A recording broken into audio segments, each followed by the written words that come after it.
Everyone who enters this gas station will be trapped, with no way out alive. Alice is spending the night at a motel when, at 2 a.m., she's woken up by a call from her husband, Eric. She hurriedly rushes to the bathroom and starts brushing her teeth while they talk. Eric admits he's struggling to sleep, nervously anxious about their upcoming appointment with a fertility doctor. He mentions that the highway is closed, so Alice should leave earlier than planned. He then asks if her colleague and friend, John, who accompanied her to a medical conference, could give her a ride. Alice calmly assures him everything's fine and ends the call. Suddenly, John, the same John she's been secretly cheating on Eric with, walks into the bathroom. The lovers soon leave the motel together. On the road, Alice notices another persistent incoming call from Eric but decides not to answer. John expresses concern that Eric might be catching on to their affair, but Alice is confident that her husband has no idea. Soon, they approach the closed highway, and Alice impatiently suggests John take a different route. However, it turns out they're running low on gas. Alice frustratedly scolds John for being forgetful, as she had reminded him to fill up, but he insists he gassed up the night before. John pulls into the nearest gas station. While he starts pumping gas, Alice heads inside the store. At that moment, John realizes the gas tank is dangerously damaged, and fuel is leaking everywhere, but he doesn't notice. John glances around uneasily. The place seems deserted, and in the dim light, only a billboard with the cryptic message "Got Us Nowhere" stands out. Meanwhile, Alice pours herself a cup of coffee and casually exchanges texts with Eric, who is apologizing for something. She heads to the register to pay, but there's no cashier in sight. Leaving the money on the counter, Alice suddenly freezes in terror. There are splashes of red on the shelf behind the counter, right where the cashier should be. Panicked, Alice runs toward the exit, but before she can make it, someone shoots her in the shoulder.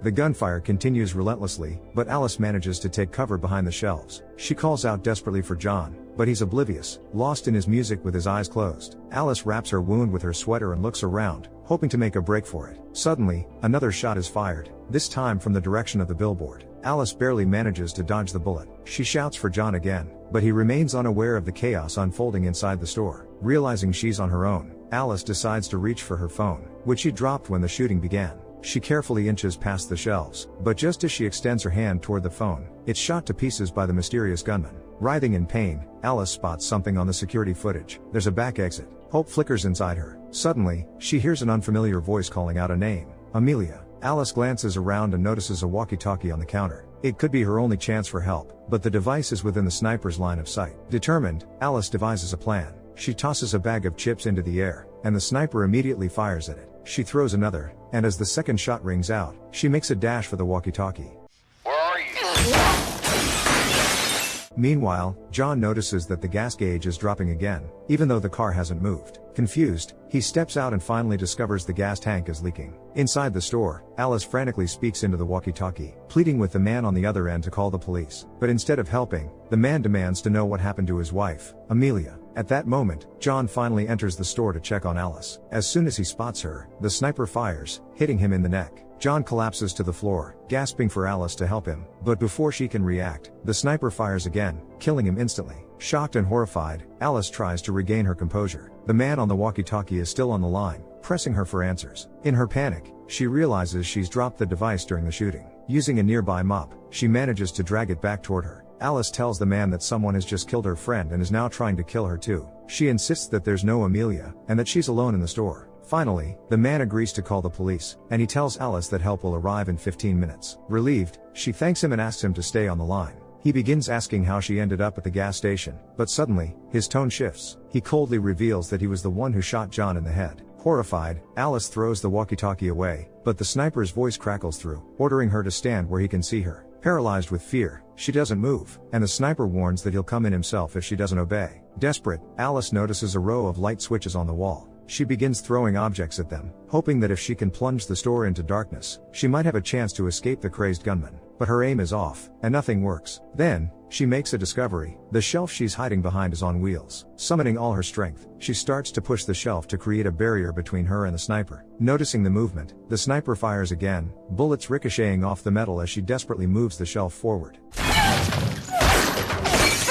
Despite everything, Alice manages to reach the light switches and plunge the store into darkness. Grabbing the walkie-talkie again, she frantically tries to contact someone else for help, but each time, she's met with the sniper's voice. He coldly informs her that, aside from him, her, and his wife Amelia, there's no one else around. That's when Alice notices a woman's body lifelessly lying under the counter. The sniper explains that he killed his wife because she cheated on him, and Alice realizes with growing horror that he knows about her own infidelity to Eric. Desperate, Alice searches Amelia's body, hoping to find a phone, but comes up empty. She then hopelessly attempts to use the store's landline, only to discover that all the wires have been cut. Next, she crawls over to John's body and activates the alarm on his car, praying someone will hear it. But the sniper silences it with a few well-aimed shots. Frustrated and terrified, Alice demands to know who he is and insists she's done nothing to him. But the sniper cryptically responds that she's wrong. Still in agonizing pain from her shoulder wound, Alice disinfects it with sanitizer, attempts to seal the edges with glue, and bandages it with a clean piece of cloth. Suddenly, a car pulls up to the gas station.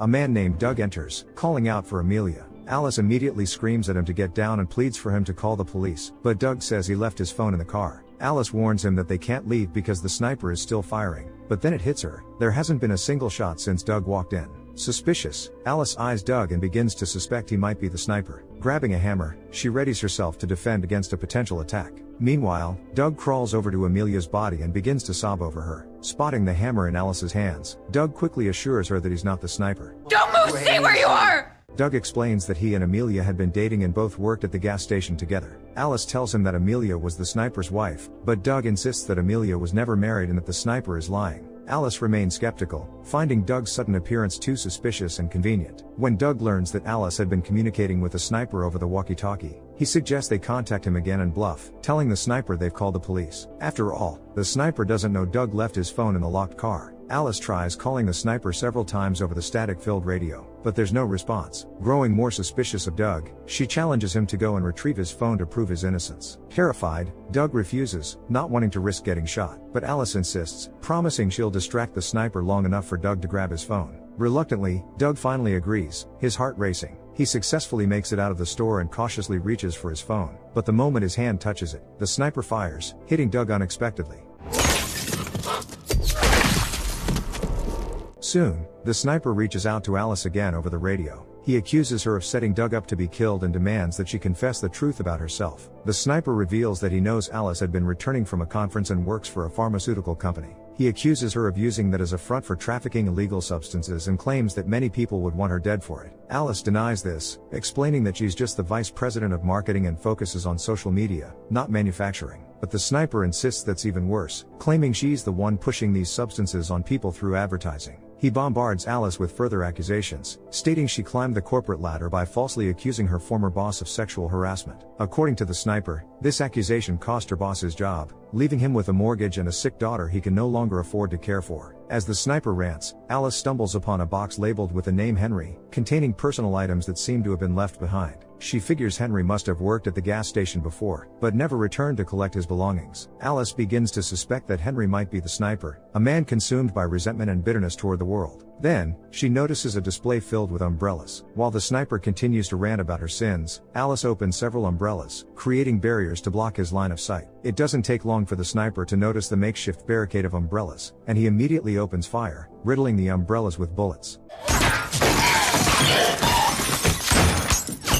Alice manages to dodge the bullets and frantically asks the stranger to stop. Alice insists that she hasn't taken anyone's life, but the shooter accusingly insists otherwise. He also claims that everyone is capable of killing for their own interests and accuses her again of not wanting to take responsibility for her actions. While the sniper is engrossed in his tense monologue again, Alice manages to sneak over to the emergency exit. The door is locked, and Alice desperately tries to break the lock with a fire extinguisher, but it doesn't work. Soon, another car pulls up to the gas station. A man tries to refuel but discovers that he has issues with his credit card. He gets back in his car and drives away, and the shooter doesn't touch him, probably because the man didn't suspect anything. Alice decides to change her tactic. She tells the sniper that he's not a bad person for letting the man go. She also admits that she and her husband are trying to conceive a child, hoping that this will convince the sniper to leave her alone. But the mysterious stranger just reproaches her again for driving around at night with her lover. He believes she would make a terrible mother because she can't be faithful. You know nothing about me.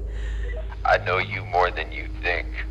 The sniper suggests that Alice has had a couple of abortions in the past, but she protests, saying she simply can't have children. Alice confesses that she spent her whole life trying to please men and that her affair isn't because she's in love, but because she's in pain. Still, she loves her husband very much. Suddenly, she's interrupted by an approaching police car. Alice feels a glimmer of hope for rescue, but the cops drive right past, ignoring the gas station. The shooter also gets distracted by the police and loses sight of Alice. He asks where she's gone, and in the meantime, Alice manages to run outside and reach John's car. However, as soon as she tries to open the door, the sniper starts shooting at the car. Alice is forced to run back into the store, but on her way, she gets hit again, this time in the thigh. Writhing in pain, she crawls deeper into the store and loses consciousness, while the sniper declares that she won't be able to escape. After a while, Alice comes to. She tends to her new wound and bandages it, while the sniper continues his monologue about human cruelty. Then Alice finds a blade and, wrapping it in cloth, tries to saw through the lock on the emergency door. However, she has no luck and accidentally cuts her own hand. Alice grabs the radio again and urgently says that her death won't help him at all. Suddenly, she addresses him by the name Henry and sympathetically asks if he really lost his job and his child. But after a brief pause, the sniper coldly asks, "Who's Henry?" Abruptly, another car pulls up to the gas station.